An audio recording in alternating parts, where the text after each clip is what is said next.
Somalilanders will often remind you the country was in the past an independent country fully recognized by the international community, including the United Nations. But this period lasted less than a week. On 26th June 1960, Somaliland became fully independent from British rule. Its independence recognized by 35 countries around the world, including the United States.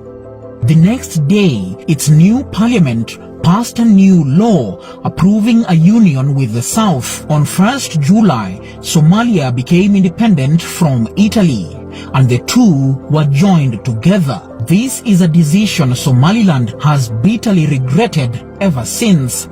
Difficulties emerged almost immediately, and just a year after independence, voters in the north rejected a new constitution. The marriage was off to a rocky start, and their interests have never been aligned since. On 18th May 1991, Somaliland proclaimed that the region was re-establishing its independence, severing ties to the south. This slow and steady process of state formation in the north would be almost entirely overshadowed in the international media by the chaos engulfing the south, particularly after an international intervention 2 years later led to the infamous Black Hawk Down incident where American troops lost their lives. Although it's true that Somaliland voluntarily erased the border with Somalia in 1960, Somaliland doesn't consider that decision irreversible. As Somalilanders often point out, theirs wouldn't be the first country to back out of a post-colonial merger.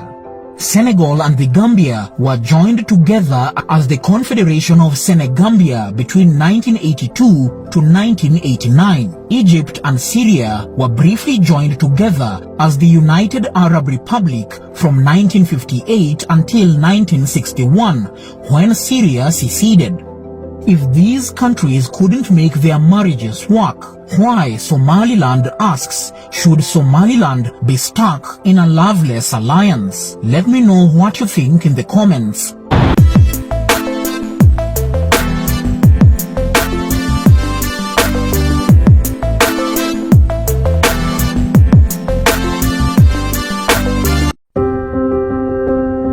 Unusual travel experiences are nothing new nowadays. Some are becoming so common, their mystique is losing its luster.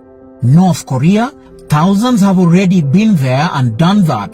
Tibet? Not a big deal anymore. What about Bhutan? Not so secretive anymore. But visiting a country that doesn't even exist, now that would be special. Now, I'm not talking about fictional places like the lost city of Atlantis or King Arthur's Camelot, but actual places here on Earth. There are at least 15 countries across the world with varied degrees of recognition thanks to geopolitics, but the one I'd like us to explore today is for all intents and purposes an internationally isolated state. Its very existence is not even acknowledged, making it the least recognized country on the planet. Not a single other country or a UN member state has ever recognized it as an official country. I'm sure by now you can guess I'm talking about Somaliland. Now imagine you're a thrill seeker, you have an insatiable need for bragging rights, and you have already visited every country in the world. You come across this video on YouTube and Somaliland blows you away. The intrigue keeps building and you can't wait to make the trip. Not just because it doesn't officially exist, but also you can't wait to answer the so many questions running in your mind about this fancied place. Eventually, you land at Egal International Airport in Hargeisa, the capital of Somaliland. A customs officer in a Somaliland uniform checks your visa issued by the Somaliland Consulate in Washington, D.C. Still at the airport, you're pleasantly surprised to see the Somaliland flag. Still mesmerized, you hail a taxi to drop you at your hotel. All the cars on the streets have Somaliland plates. and on your way, you see Somaliland Parliament buildings and government offices. Oh, and you realize you have to use Somaliland shillings to pay for your ride. Stunned that the place has all the trappings of countryhood, things just don't add up.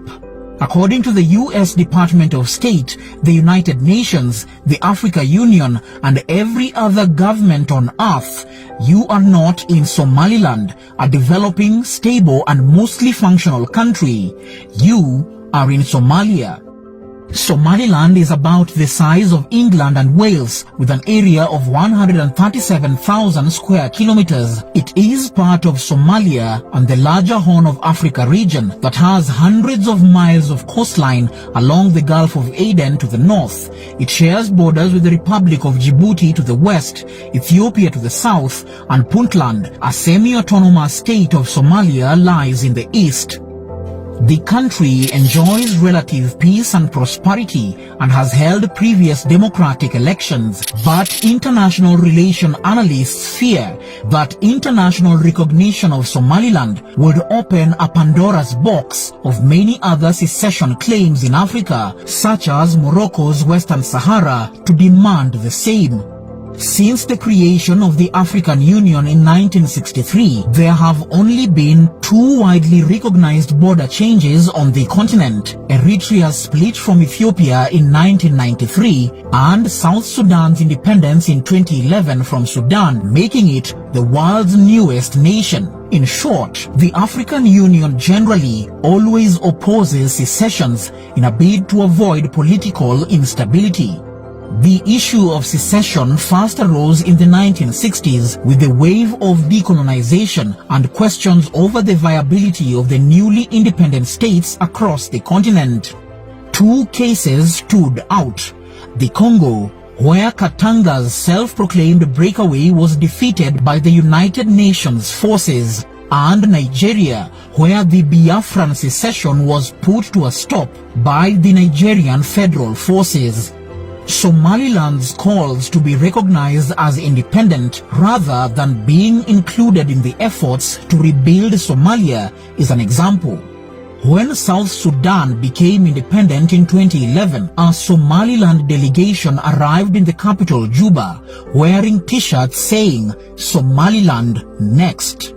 Even so, you see, even among unrecognized countries, Somaliland's case is quite unique. It is both completely independent and politically isolated at the same time. Unlike newly independent countries, Somaliland's claim for countryhood is based not on a redrawing of colonial borders, but an extremely rare attempt to re-establish them.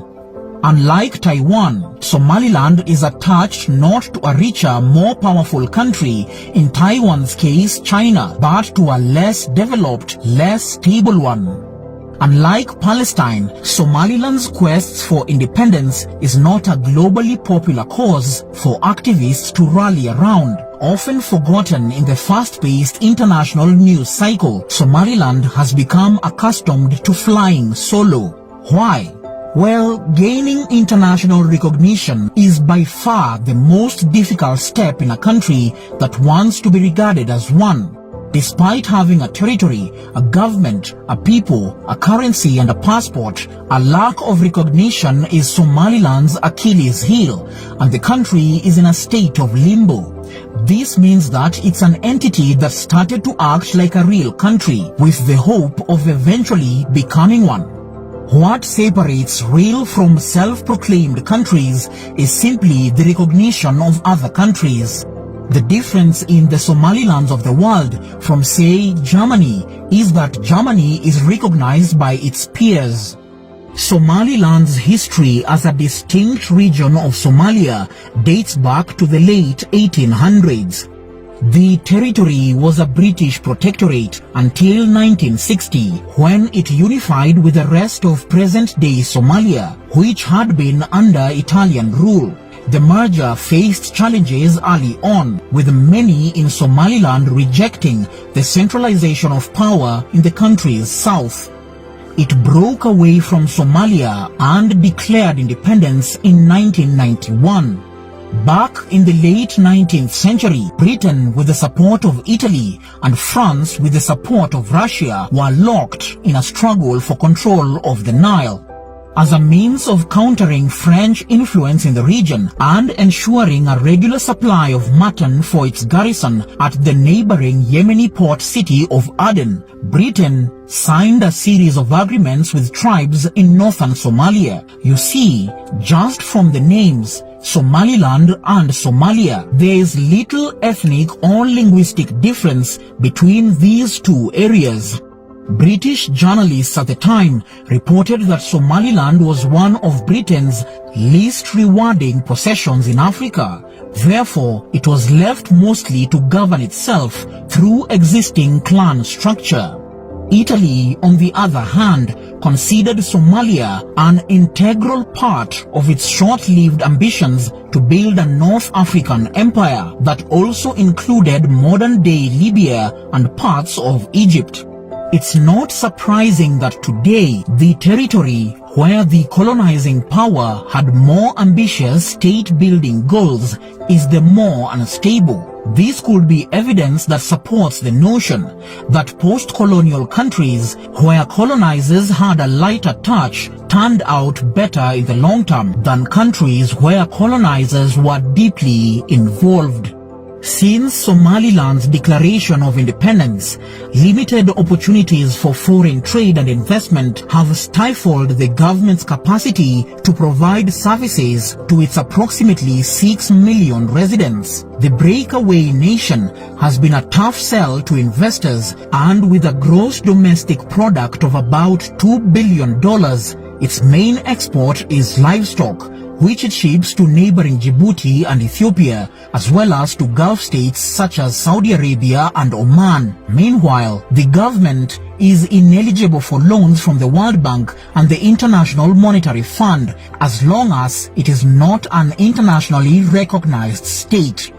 However, this inability to access foreign aid has been argued by pundits to be a blessing in disguise, since Somaliland has no debt as a result, adding to its narrative of self-reliance. The country's national budget is around $350 million, funded completely by its own resources. Remittances from its diaspora community prop up the economy to the tune of about $1 billion per year. Somalia, meanwhile, continues to claim Somaliland as just an autonomous province of Somalia, similar to how Serbia continues to claim Kosovo or how Georgia continues to claim South Ossetia. Mogadishu has rejected the calls for independence, and Somali President Mohamed Abdullahi Mohamed has been pushing to renew unity talks, which stalled in 2015. However, Somaliland on its part remains steadfast in its ambition. While they are open to collaborating with Somalia on issues such as counterterrorism and food security, their position is that the two must agree to recognize each other as independent African states. Somalilanders will often remind you the country was in the past an independent country, fully recognized by the international community, including the United Nations. But this period lasted less than a week. On 26 June 1960, Somaliland became fully independent from British rule. Its independence recognized by 35 countries around the world, including the United States.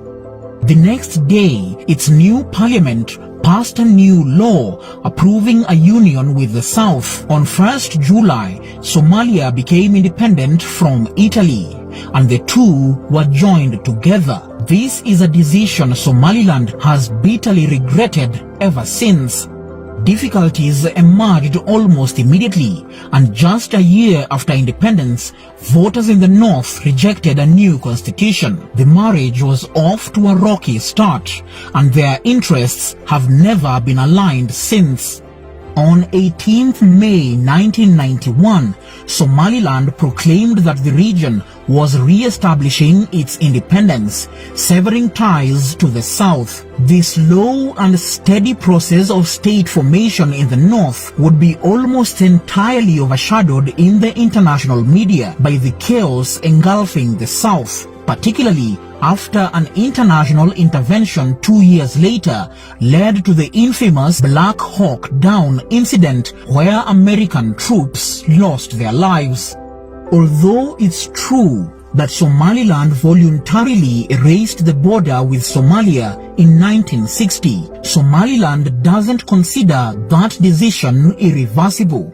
As Somalilanders often point out, theirs wouldn't be the first country to back out of a post-colonial merger. Senegal and the Gambia were joined together as the Confederation of Senegambia between 1982 to 1989. Egypt and Syria were briefly joined together as the United Arab Republic from 1958 until 1961, when Syria seceded.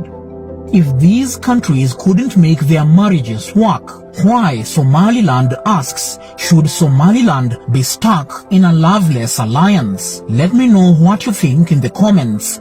There is no one definition to what makes something a country. What decides if a country is a country essentially is whether or not other countries agree that the country is indeed a country.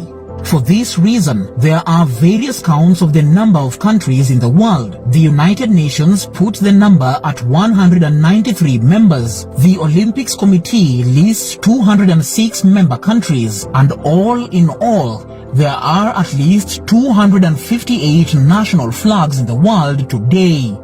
A complicating factor in setting up a country is the fact that for one territory to become a new state, another already existing sovereign state must lose some of its territory. Recognition of a new state essentially means legally recognizing the transfer of sovereignty over a territory from one authority to another. An international body, including the United Nations, cannot just take away territory without permission of the original host state. Kosovo, for example, declared independence from Serbia in 2008, but even to this day, it doesn't have sovereign statehood, despite more than half of the United Nations member states recognizing its independence. This is largely because Serbia still claims sovereign control over the territory, although other factors are certainly also at play. In the same way, Iraq would have to relinquish sovereign control over territory in order for Kurdistan to become a country. In the last 25 years, more than 24 new countries have been recognized by the international community, and dozens more separatist groups continue to seek independence around the world. But, judging from Somaliland's story, secession isn't as easy as it seems. Chances are, Somaliland will continue to exist as a country that does not officially exist.